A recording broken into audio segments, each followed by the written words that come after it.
Well, today marks 1 year since Russia invaded Ukraine. Thousands have died and millions have fled the war zone. The tragedy overseas hitting home for an upstate family from Ukraine. Fox Carolina's Brooklyn Cromer talked with a Spartanburg woman who lost 2 family members in the war.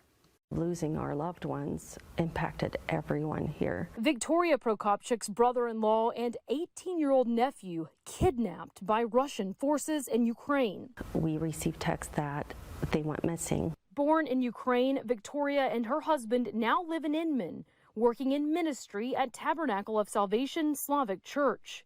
That same calling, keeping relatives in Ukraine. They kind of wanted to wait out, hoping that the war would end.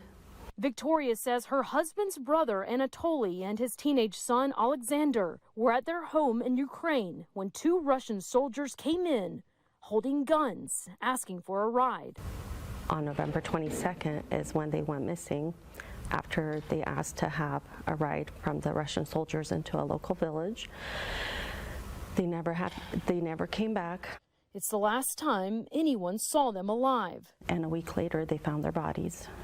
They were martyred, shot to death, just execution style. A deacon, Anatoly, his wife, their 6 children, and her parents living in Ukraine, deciding to stay to keep their church open. My brother-in-law, he did not want to leave the city. He was the only person of ministry in that town, and every single week they would gather for service. Days after her brother-in-law and nephew were buried, Victoria says Russian soldiers came back to the family's apartment to interrogate them, the family fleeing to Czech Republic later that night, leaving with broken hearts and unanswered questions. They were executed.